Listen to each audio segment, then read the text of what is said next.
A very good evening to one and all. We are very happy to have the cream always with us. The people who are thinking that the session is very important and useful for us, they are joining without fail every day. And we are very much happy to have that particular group of people who believe, what do we say, knowledge is very important because we are sharing knowledge every day with the kids. Now, let us step into today's session, which is all about NCF Foundation stage again, and chapter 4, significantly speaking about the pedagogy that has to be utilized in the classroom for the students of the age 3 to 8. Now, with this note, let me invite the first resource person of the day, Mrs. Jyoti Iyer, as to start with the session. Thank you, sir. Before I start the session, I just wanted to mention to all of you that if any of you have actually gone through the entire document, you will notice that there is a lot of things which are explained in a lot of detail. And in order for doing that, every time that a certain word is even mentioned again, NCF actually makes it a point to repeat the definition and the details and everything. But we are trying to condense it in such a way that we are able to convey this in a very short duration of time. So we will not be repeating anything that we have already talked about in the previous two sessions. We will mention it though, that, we talked about this yesterday, but just keep that in mind. So let's start with pedagogy. Pedagogy is nothing but the way of teaching, right? We know what pedagogy means. So here, before we talk about any more details, let's talk about the basic principles of pedagogy when it comes to foundational stage, children from 3 to 8 years of age. So the first thing is that they need to be in a safe and stimulating environment. So safety in the sense of appropriate classrooms, safety in the sense of being, able to move around without being literally in fear. Also, when it comes to stimulating, it has to be stimulating for all their senses. We know how senses develop at this age, right? Second is that play is central. It's extremely important for children at this age to play. So play could be free play, where they just do whatever they want and we observe. Guided play, where we kind of give them directions but don't really control it. A structured play, where the teachers completely control how typical game is taken forward. We also include play in terms of stories, music, art. We will cover this in more detail when Abhilasha ma'am comes. Coming to outdoor play is very important for these children because they get to know two things. One, nature, and second, just interacting with the environment around them. So not just nature, but also physical environment around them. How to be safe around, things like slides and merry-go-rounds. I'm sure as parents, we know they can be dangerous, but we need to expose them to that as well. Third is teacher-student relationship. Remember, we need to maintain, create that trust and bond with them. It's very important. And when we are with them, we should be completely with them. Next slide, please, sir. We need to listen carefully and they need to feel safe around us. Next is the physical development. So here we are talking about the development of the child and how that is kind of playing a part in pedagogy. So physical development as in fine and gross motor skills, we talked about it yesterday, socio-emotional and cognitive development. So this is not only about the cognition, but also the affective behavior, how we interact with people, our social skills. That's why we send children to school, right? If it was all about learning your ABCDs and your 1, 2, 3s, I'm sure most of us, and not most of us, all of us are educated. So we could just teach that at home. Why do we send them to school? For the socialization as well as the cognition.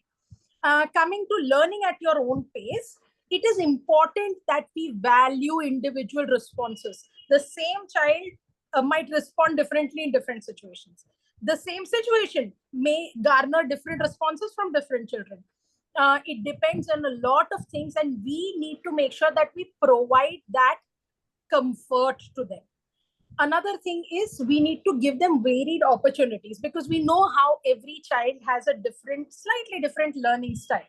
So if a child is, say, tending to learn visually, you need to give that stimulus. If they are tactile learners, we need to give that stimulus.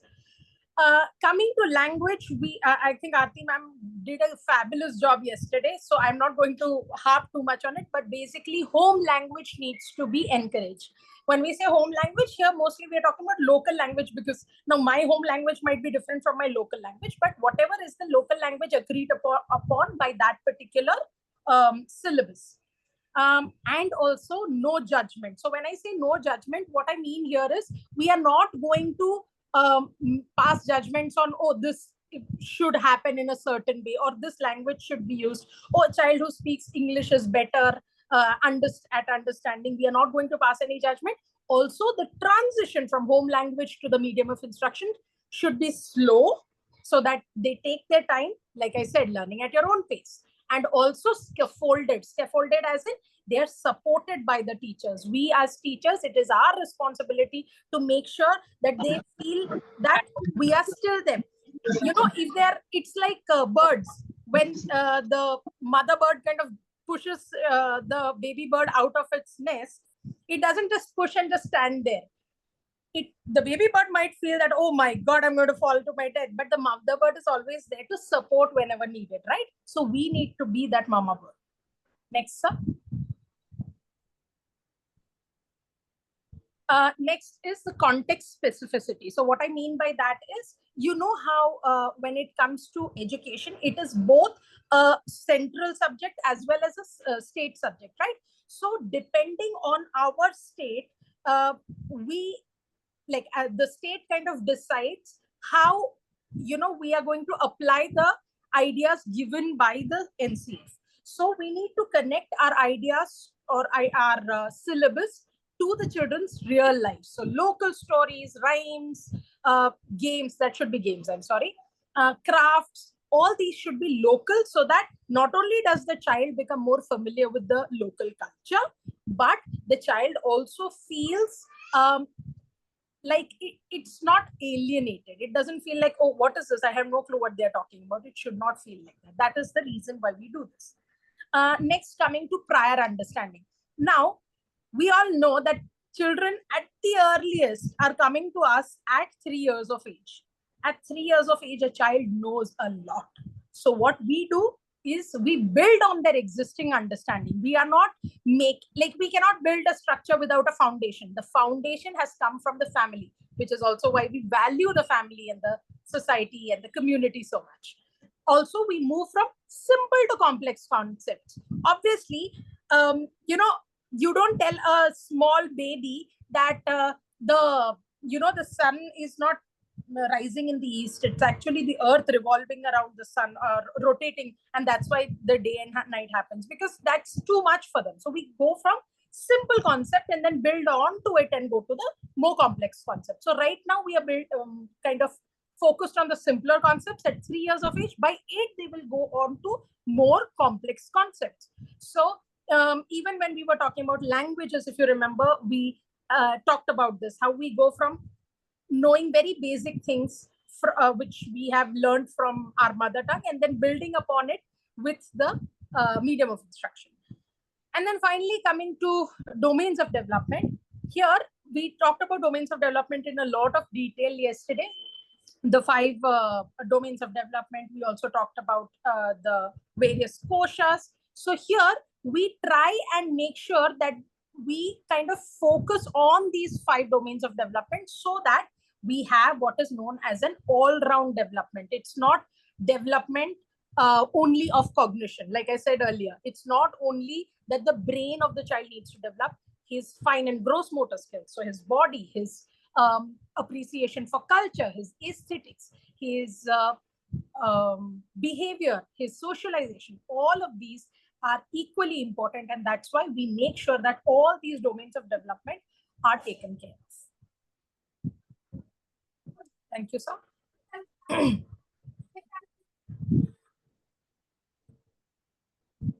Thank you so much, Jyoti ma'am, for that, wonderful presentation. And it was so touching when you were exemplifying the mother bird and the baby bird and all. Definitely, a mother of a toddler only can so expressive about such things. I really appreciate the way you have brought it in front of the teachers. Thank you so much. And now let us move on to the next part of today's presentation, for which I would like to welcome Mrs. Saima Siddiqui. Yes, the screen is all yours, ma'am. Good evening, sir. Good evening to all the educators. Now, this section of the chapter is about how a teacher should plan their lessons. Now, to start with this, I would like to put a quote here that proper planning prevents poor performance. Yes, when a teacher is planning properly for the class, the students are benefited the best. So, this chapter is about that only. Now, how the teacher should plan the lesson, how the classroom transaction should be taken so that the students who are there to attend the class are benefited the most.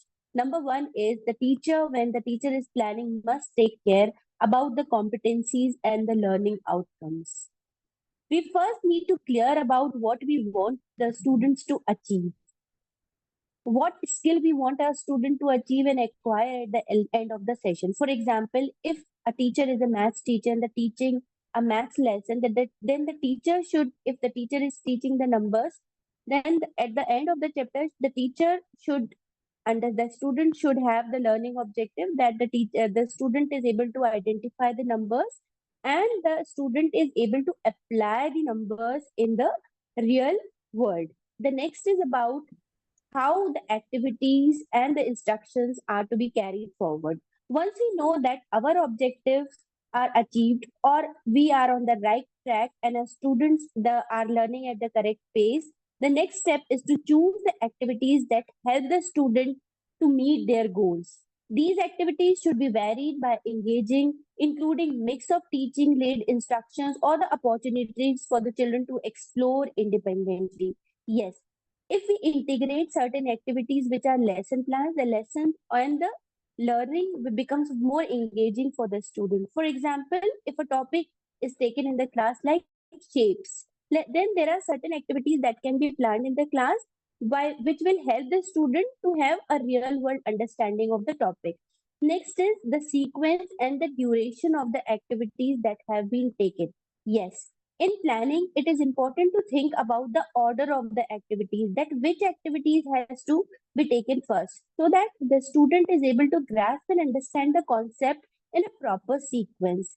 Start with simple tasks and gradually move on to the complex tasks, ensuring that each step builds on the previous one and the knowledge is built. Timing is also crucial, that how much time should be given to each activity. The next is about content and material. Choosing the right content and the material is essential for the effective teaching. The content should be relevant to the topic that the teacher is taking in the class, whether the child is able to use the material and is able to apply the concepts taught in the class and able to apply the learning from the class. And the material should stimulate their curiosity and involvement. For example, using a colorful blocks for a lesson on counting helps to visualize and reinforce the concept. Next comes the classroom arrangement. Yes, the classroom arrangement, how the benches are arranged in the class is very important. If the benches are arranged in a circular manner, then it is the right arrangement for the group discussion. So there are various other arrangement which enables various kinds of classroom settings and which can enhance the learning experience of the students. The next is strategies for the children who need extra help. Yes, when you are teaching in the class, you will have different kind of student who have their different calibers. They are learning with their pace. So a teacher should design and plan the lesson in a way that it fits the needs of each and every child sitting in the class at that particular time. Next is the assessment method, is about understanding whether the student have met the learning outcomes which were planned in the beginning of the chapter. It is not just about taking the test. It is about taking the feedback of our own teaching, whatever is taught in the class, whether the child has understood, where the child is lagging, and then remediation can be taken forward based on the assessment taken by a teacher. Yes, sir. Next slide. Yes. Now, Panchadi. What is Panchadi? It is a 5-step learning process method which is designed to promote the effective learning in the classroom. In this series, the first is Adhyan. Adhyan means the study or a process through which a child acquires knowledge. This includes reading, this includes listening, observing the books, textbooks, and observing the surroundings. This can, anything which the child, from which a child can collect the information. Now, next comes Manan. Manan is the reflection of the information which is already collected by the child, which is already absorbed by the child. The next is Chintan. Chintan is the critical thinking. Students apply critical thinking to what they have learned. They analyze the information and then they are able to apply the information. Then Abhyas. Abhyas is again a very important stage in the learning process. It is about practice. Practice means a crucial form of the reinforcing the concept that is already acquired and learned in the previous stages. And the last is pravachan. Pravachan means teaching and sharing knowledge. Yes, sir. Next. Yes, other important consideration when we are planning for the lesson is that differentiated instruction that I've already told, that a teacher must plan the lesson as per the individual need of the child. Differentiation in the terms of the content that have been included, the teaching material, the assessment. Now the homework plans should be very engaging and the student should be able to connect the classroom the teaching to what the homework is given. It should not be like that a child is doing the homework which needs some extra help from the parents or from internet. So the child is able to connect the classroom topic to the homework. Now, how the teacher should gradually shift or reduce the responsibility. Scaffolding means when we are holding the hand of the child, there are stages wherein the first stage is the teacher explains the model and the strategy, and the teacher tells the student to I do it and you watch. That means the teacher holds the entire classroom power, and the student is only uh, uh, an observer, an audience. So the next stage is collaborative use, wherein the teacher will tell I am doing it, you also do it. The next stage is the guided practice, that the teacher will tell you do it, I am guiding you. And the last one is the independent practice, where the teacher will leave the child and the child will do it all alone. So this is a gradual process of shifting the responsibility of a teacher to the student and making the children independent. That is all in this section, sir. Thank you very much.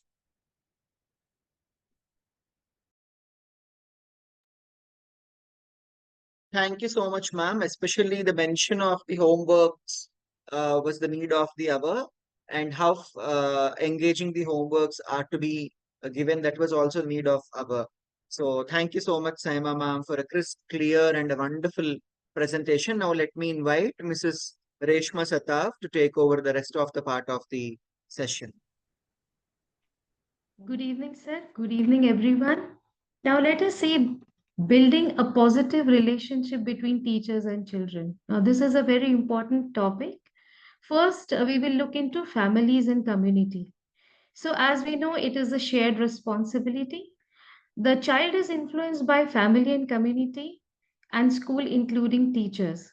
The education of student is a shared collaborative responsibility of family and school.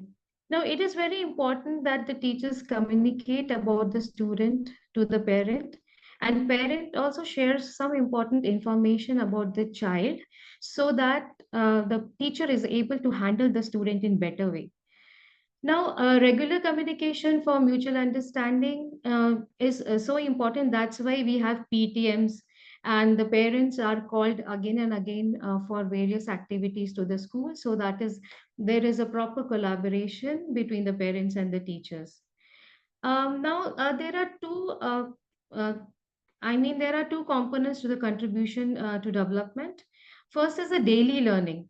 Now, at school, it is through curriculum, activities. It is a structured way of learning. It is called a formal way of learning, but there is also one more way, which is called informal, that is through observation. They observe what is happening in their environment and keep learning through it. Then second is the assessment, as Saima ma'am has told, that even in the foundation stage, assessment is very important to understand what student has understood as per the learning outcomes.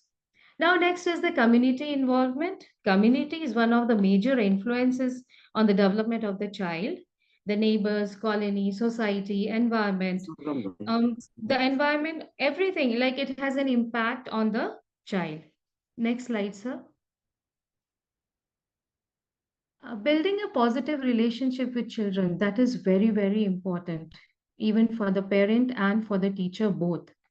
Now, first is taking individual interest. If you individually connect with the student, it will help you to understand the student. And based on that, you can plan your learning experiences.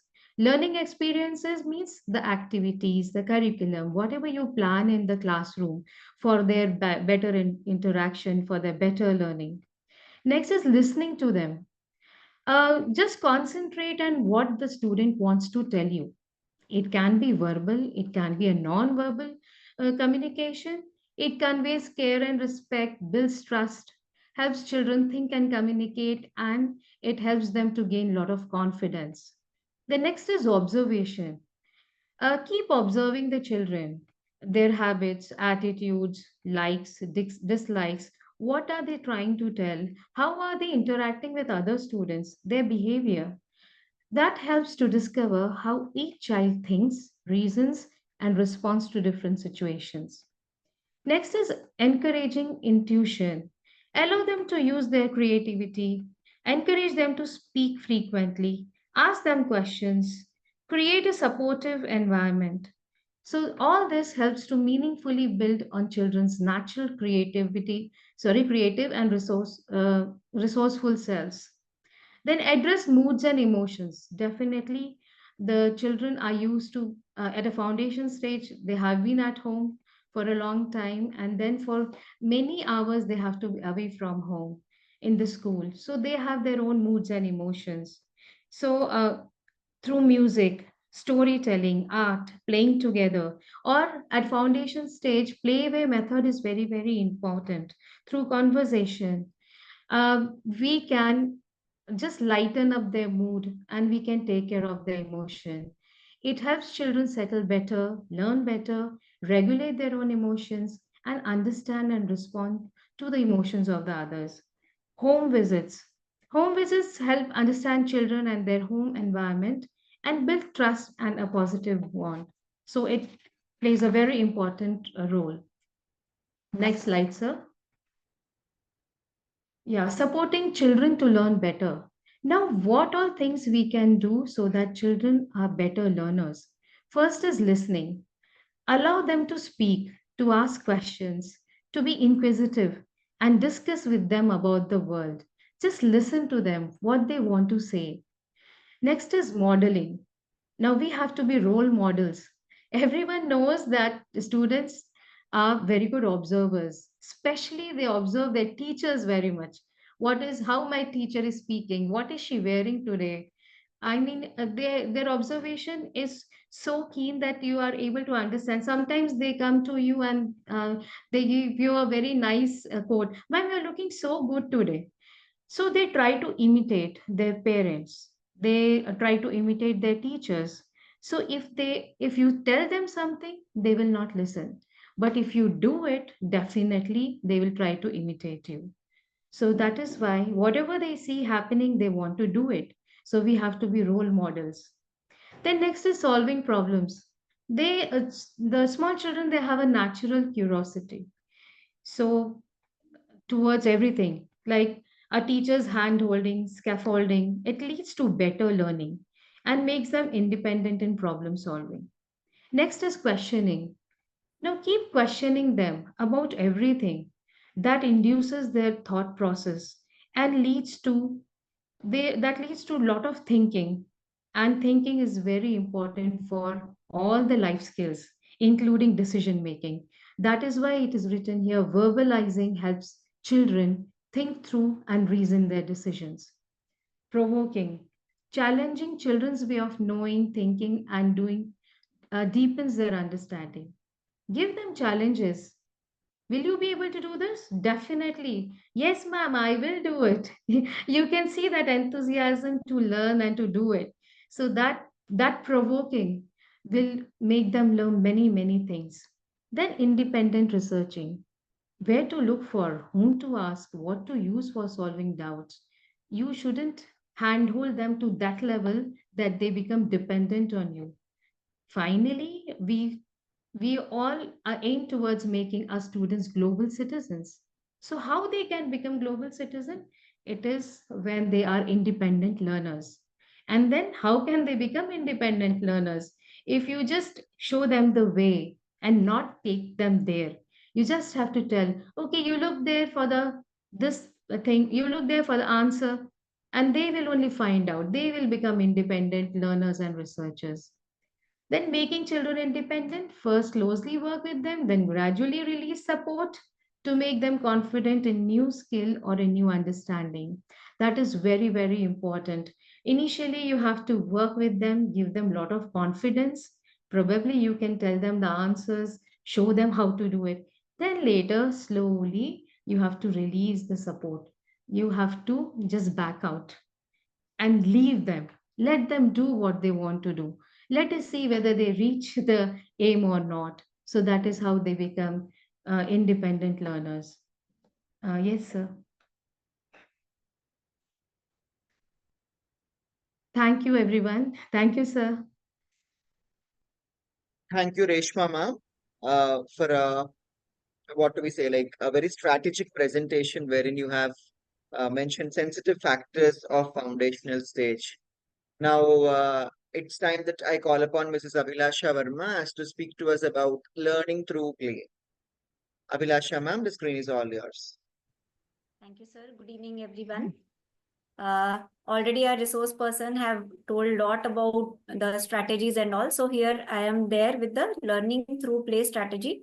So NCF emphasizes the importance of play at the foundational stage for the overall experience of the child. The term play in the contents of ECCE includes all the activities that are fun and engaging to the child.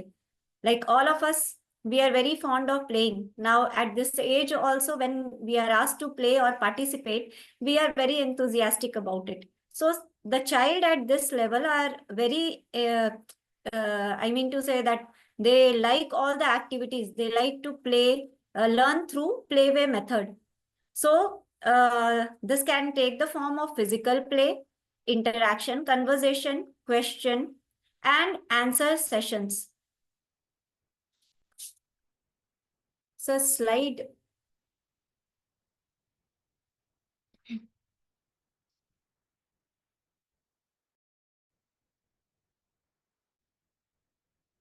So the playway method is the form that physical play, interaction, conversation, questioning, and answer sessions, storytellings, read alouding, and shared reading riddles, rhymes, and other enjoyable activities involving games, visual art, and music. 1 second. 1 second, sir. I'm unable to see the slide.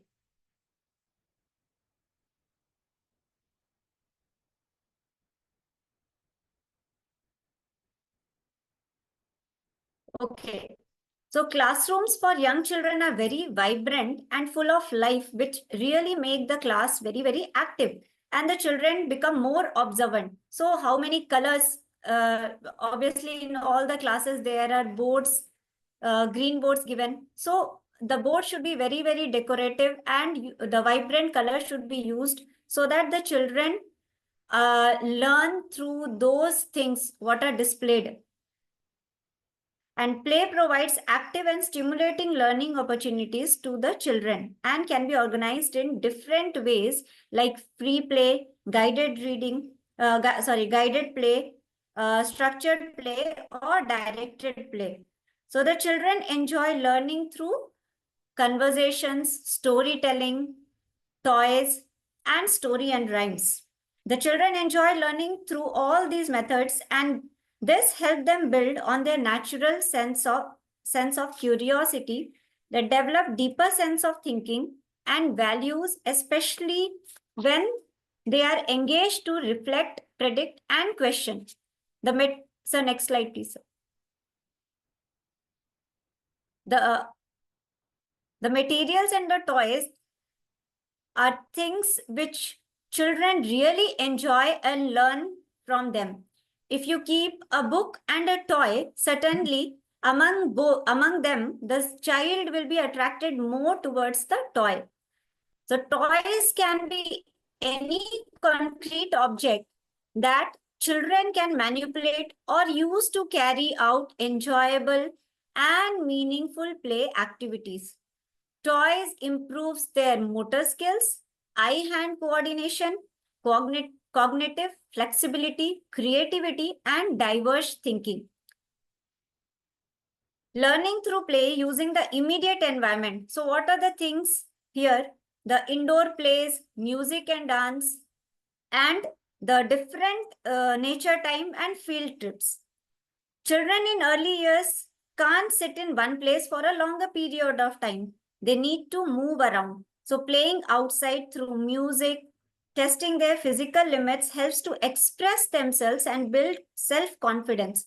Most importantly, it helps to build gross motor skill, physical fitness, and balance.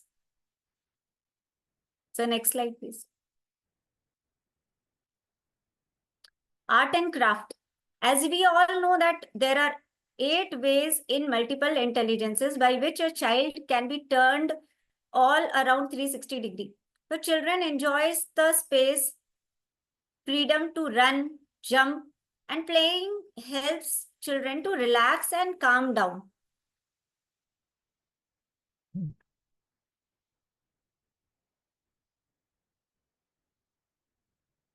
And art and craft is previous slide.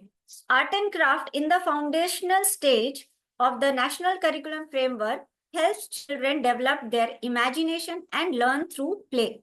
It stimulates curiosity, develop ideas, practical skills, and they'll also learn about colors, shapes, and textures. They learn about media, and when colors, they touch the mold, art and craft materials, they learn about different life skills. They develop the self-expression, confidence, and independence. If you will give few color papers to the students, to children of this age, something or the other, they will be very creative and they will create what we cannot think about. So it increases their creativity and confidence and independence. When the children are in a group, it develops their social skill also. So next slide.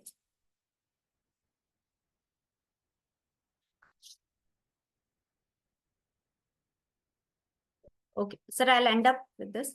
All these activities, what we have just explained, need to be organized in a manner that the children remain engaged along with being emotionally and mentally motivated to learn. And each activities should be well planned, and there should be some learning outcome of each playway method. Otherwise, if the plan is not executed well, so there what learning outcomes we are expecting, we will not be able to fulfill that in the children. So that's all from my side. Thank you so much, sir. Thank you so much, Abhilasha ma'am, for putting it very in an easy method for everyone to understand. Now, let us proceed with the other part of the NCF, for which I would like to call upon Mrs. Aarti Khillan as to discuss the strategies for literacy and numeracy. The screen is all yours, Aarti ma'am. Thank you so much, sir. So, dear educators, this part of this chapter actually focuses on the structured learning for literacy and numeracy in grade 1, where the child is from the age 3 to 6. Literacy and numeracy have always been the critical areas of focus, especially in the formal years, in the early years of schooling. And here, according to the current scenario, at present, language teaching focuses much on technical skills like mastering the alphabet, I'm like Vernmala, matras, repetition through choral reading and writing practice. But the proposed shift says that the teaching approach needs to balance. It should balance the development of both lower order skills, phonics, decoding, writing letters or words, and higher order skills, which includes oral language development, engaging with books, and creative writing. So this is where we bring the strategies for literacy and numeracy. In fact, as NCF brings, so we are simply summarizing it. So to start with, literacy it has been divided into two parts: emergent literacy, which refers to the early skills, the knowledge and the attitudes children develop about reading and writing. Here, children begin to learn these skills when they're exposed to print. You might have seen children at home or in school trying to show that they are learning. In fact, they are viewing the pictures. So that is emergent reading. And emergent reading skills, they start understanding that print conveys meaning. They pretend reading and lonographic reading. And as far as emergent writing skills are concerned, children may initially express themselves by drawing or scribbling. Over time, they invent their spellings and they start connecting the sounds to the symbols. Now, coming on to the strategies that support emergent literacy. Teachers can encourage engagement with books. Children should be encouraged to pretend read illustrated storybooks that they have heard before. Yes, the books that they have heard before. Expressing through drawing and scribbling. There are some activities like storytelling. And after that storytelling, children should be encouraged to express themselves through drawing or writing.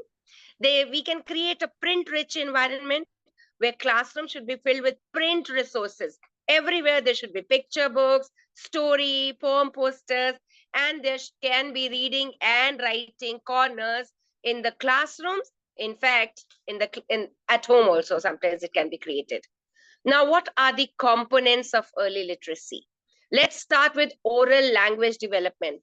Here, children need to develop strong listening comprehension and vocabulary. It can be developed through conversation, interaction with peers, teachers, and family. There can be phonological awareness. This refers to recognizing sounds in words, which is crucial for learning how to read and decode written text. And from here, we move on to decoding. Decoding involves breaking down written words into sounds and understanding the relationship between letters and their sounds. This allows children to read unfamiliar words. They can be reading with comprehension, where we try to understand the meaning of text is essential because reading goes much beyond recognizing words. It is actually about engaging critically with what is being read. Fluent reading. Now, fluency is the ability to read with speed, accuracy, and expression. Then we have writing skills as component of emergent or early literacy. In this writing skills, teaching children to write involves both correctness in spelling and grammar, as well as ability to organize the thoughts very logically. And then last is developing a desire or a habit of reading. Actually, it is fostering a love for reading, providing access to variety of books. And I say reading corners, it encourages children to read for pleasure. There is balanced literacy, which I missed upon. Balanced approach focuses on both word recognition and comprehension. A little bit is left with the, So it incorporates oral language, reading, and writing. And teaching is divided here. Teaching is again divided into two. That is lower order skill and higher order skill, which we have already discussed. So this is balanced literacy. And again, we have oral language development, comprehensible inputs, meaningful context, where the children can be encouraged to grasp the meaning from the unfamiliar language. Then ample exposure. Again, they should have exposure to read, learn, and interact with the unfamiliar languages, and stress-free environment has to be there. Thank you. Next slide, sir. Now, after literacy comes numeracy.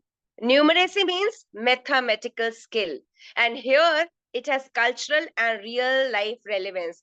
Children come into the classroom with various mathematical experiences. And here comes learn, unlearn, and relearn. So higher and content-specific goals. Mathematical learning focuses on two types. One is higher goal and another is content-specific goals.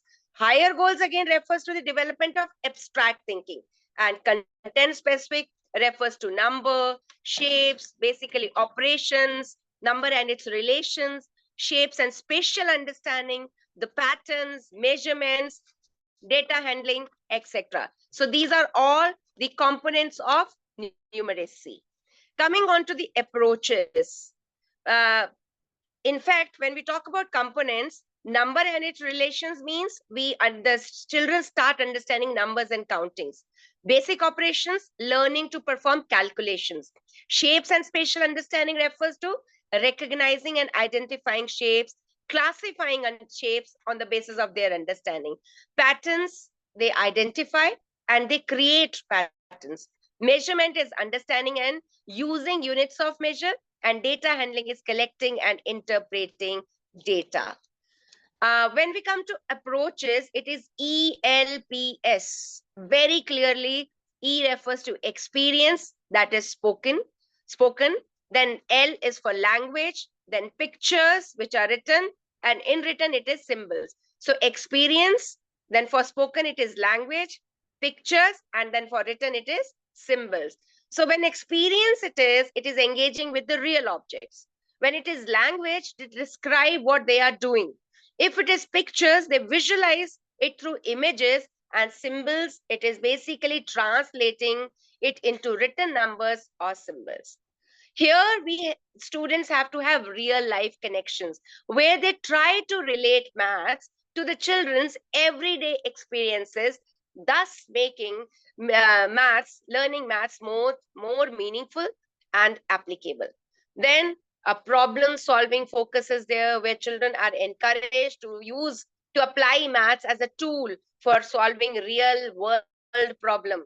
So here we try to promote flexible thinking by allowing multiple problem solving strategies. Then we have mathematical communication and reasoning, where maths language, it is taught and discussed through oral interaction. We focus on reasoning and explaining concept. And the last will be positive attitude towards maths. And we encourage a positive relationship with maths by making learning enjoyable. That is, we are trying to foster an environment where children feel maths is doable and exciting. Next slide, sir. So this is 4-block model of 4-block approach for teaching mathematics. This model organizes the daily maths lesson. Coming on to numeracy. If it is block 1, you can see oral maths talk. It will take 5 to 10 minutes. Here, warm-up activities like singing maths-related songs, discussing maths experiences, and basic calculations will be there. According to block 2, it is skill teaching. So hands-on or we can say concrete experiences which are combined with gradual instruction. Then block 3, skill practice, where practice tasks will focus on maths concept, problem solving, reasoning, and communication. And block 4 will be maths games, where we'll be taking fun, problem solving based games that reinforce learning. If you see the entire block, a suggested 60-minute math session daily should be there to integrate all these 4 blocks, thus ensuring a mix of oral maths talk, skill teaching, practice, and games, fun games to reinforce learning. This comprehensive approach helps build not just conceptual and procedural understanding, but also a positive attitude towards maths, which is essential for young learners. So same way, if you can see for literacy, how it can be connected. The first, will not go much into details. In the first block, it is oral language learning, where we will have picture conversations with the students will be asked to share their experiences. Storytelling will be there. As I said, on the basis of the story, they can draw pictures, or we can have kind of writing on that, or a drama and role play. Then words, students will be asked to recognize the words, where phonological awareness activities will be there, letter recognition, sound symbol association, skill focus writing, where letters and words they will be able to write, and then letter and word reading will be there. So this comes, if reading we take before, then word recognition will become easy as well. They have to read aloud. It can be shared reading, guided reading, independent reading, as already taken by Jyoti, and it will be later on, it leads children to write model writing, shared writing, guided writing, and independent writing. And in fact, we should remember that there are 4 skills, LSRW: listening, speaking, reading, and writing. So listening and reading are the passive skills, and speaking and writing, they are active ones. If we concentrate on these 4, the 4 block approach, definitely we are going to achieve. Again, it's a comprehensive approach. It will help us build not only the conceptual and the procedural understanding, but also we will encourage children to develop the positive attitude towards reading, writing, and all. That's all about literacy and numeracy, sir. Thank you.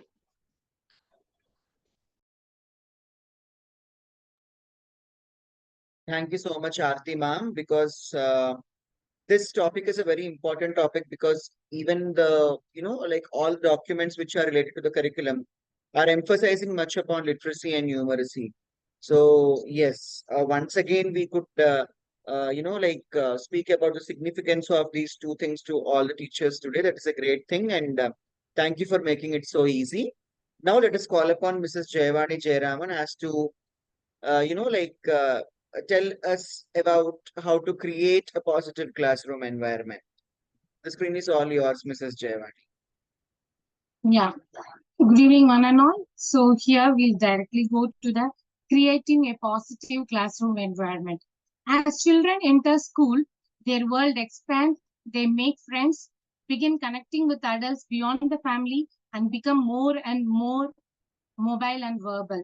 They want to explore and learn about everything. The role of the teacher is very important in guiding the children in their behavior, in forming strong, positive relationships. So teachers therefore play a very important and vital role over here. A safe, secure, comfortable, and happy classroom environment can help the children to learn better and achieve more. So the classroom must be an inclusive, enable learning environment that provides every children freedom, openness, acceptance, meaningfulness, and belonging and challenging. And when we talk about this classroom atmosphere, we will say, no, the building should be very strong, means the foundational level. That means the basics should be very, very strong. So the foundational teachers should play an important and vital role for the children's development. So that the very important thing is managing the classroom. So we'll be often used to have such disruptive behaviors of some children. So how to manage those disruptive behavior children is that simple. We'll be seeing one by one.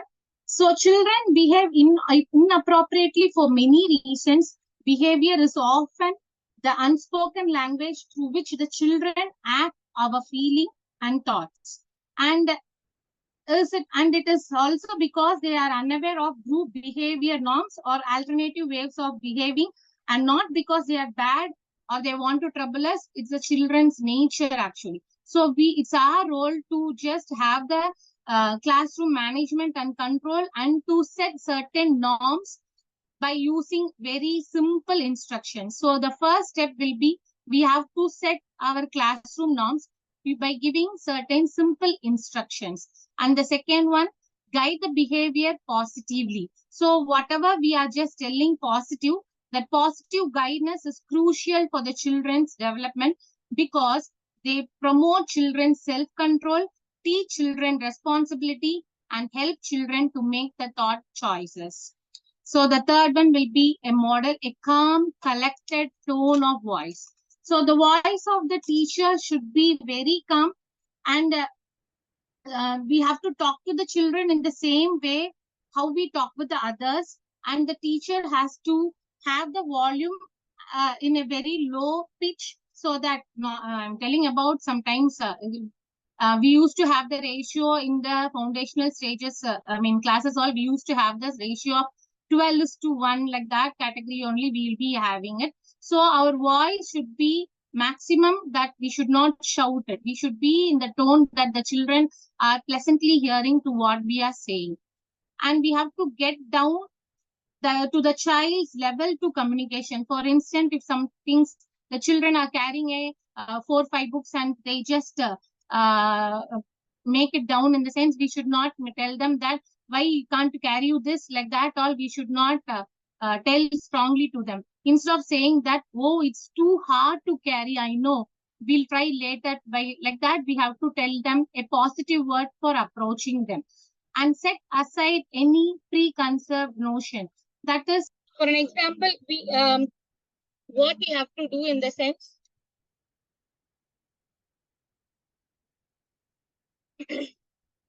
So can you hear me?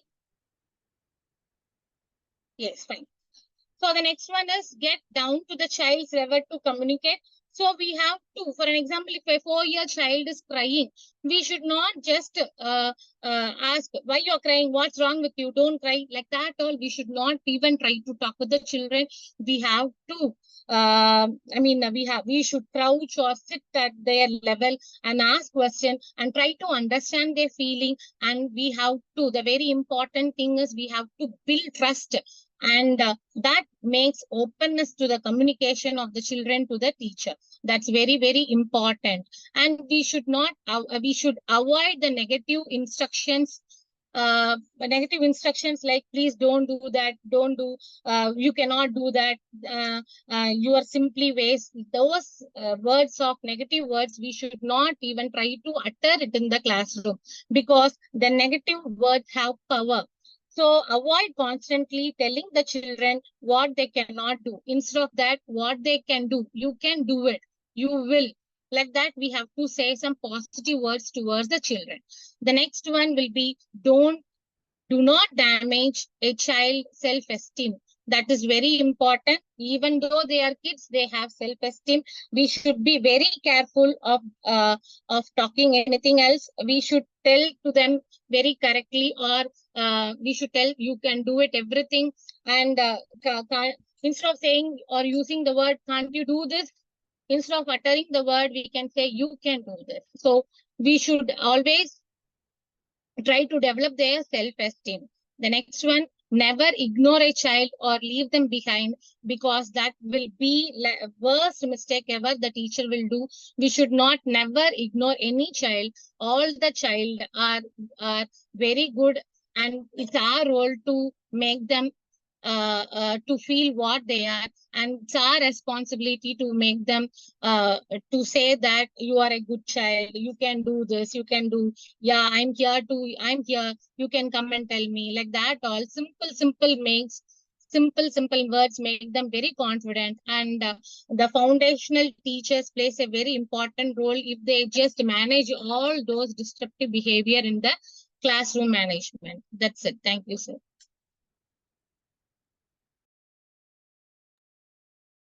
Thank you, ma'am. That was really, crisp and clear, as well as the way you have emphasized upon the role of the teachers who are into foundational stage. That is much appreciated.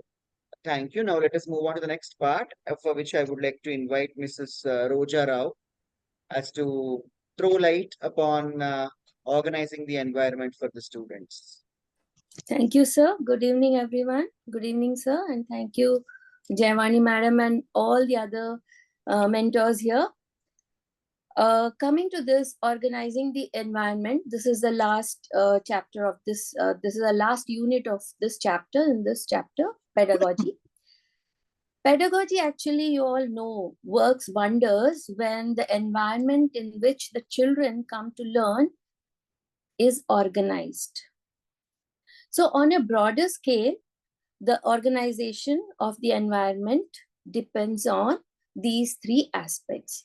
One is the sitting, then displays, and the learning corners. Now, if you talk of sitting, sitting is what?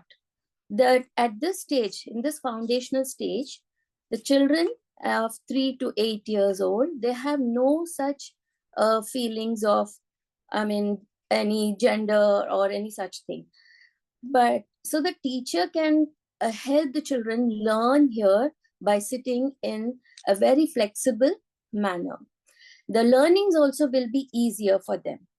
You can have, what happens is they can sit in a circular way. You all know circle time when you take, or they can sit even in pairs or individual works, however they feel like sitting, they should be allowed to sit, because NCF says that the sitting should not be in a fixed manner.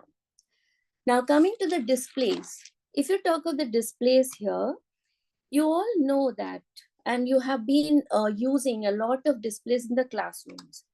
But if the displays are age appropriate, and the language also should be age appropriate, and they become easier and friendly for the children, and it makes them easy to learn, their lessons. Now, at this stage, if they are made, they are put, the displays, whatever they are making, the children that are making, they are displayed, that encourages the children to, it brings out, or it enhances their confidence, and also when you're displaying that, the teacher is the one who will help the children display. It is not the teacher will just display it, but the children themselves are made to display their work, whether they are displaying their complete work or their incomplete work, it doesn't matter. That shows the progress in their work. And the finished ones, the work that they finish, can be used in the portfolios by the teachers. And the teachers should allow or involve in displaying the work, replacing them. The children are allowed to replace as well as, and at the eye level, it should include in children's creation. Along with that, of course, the teacher should bring in more material in it. That is the print rich, as Aarti ma'am also mentioned. It should be there so that the children will learn.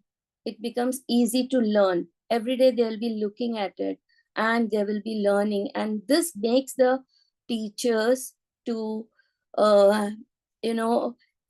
assess the children and observe the children and what they're learning, how they're learning, and all that. Now, coming to this learning corners here, and it's all the same. How they sit, of course, that is different. But displaying or learning corners, it's all the same. Now, what are these learning corners? Where you keep, the way the corners are organized, sometimes when you organize them, it actually provokes, the children's thoughts, interests, and their curiosity.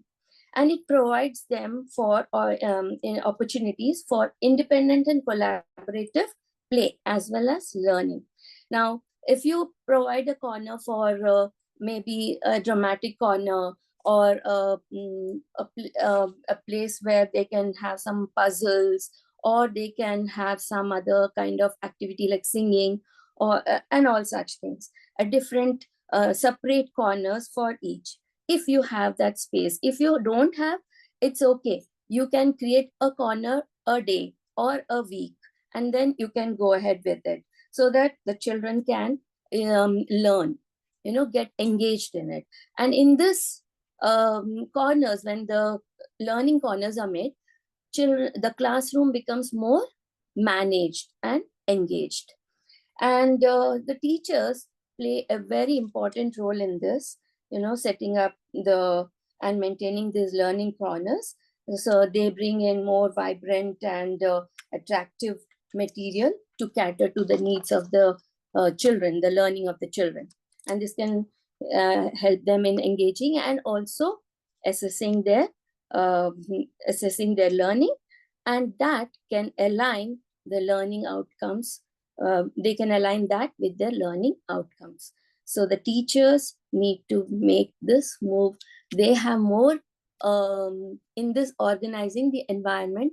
Teachers have more role to play, where they can guide the students and help them learn.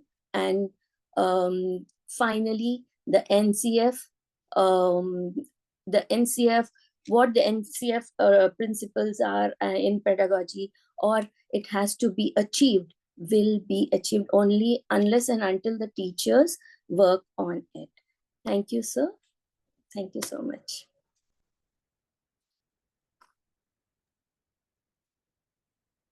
Thank you so much, Roja ma'am. It was indeed, a very cute version of knowing the things. Now I would like to request all the participants to come forward if you have any doubts or queries to ask. We would really feel happy to answer them.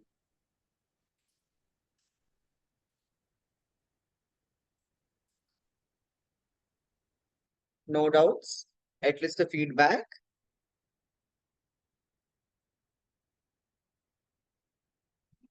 Is there anyone who wish to share your feedback with us? As in the session was good, worst, whatever it is. Okay.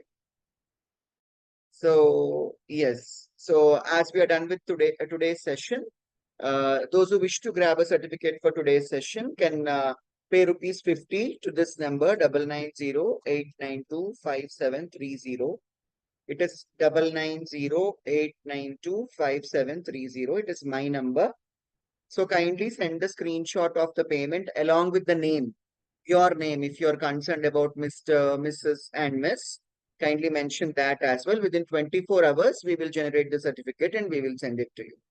So we are wishing to see you all in the upcoming sessions also. We are having this session of NCF Foundation Stage till 29th of October. So do not miss, join for all the sessions so that you can gain the knowledge and you can implement it in your classrooms. So thank you one and all once again. Good night. See you tomorrow.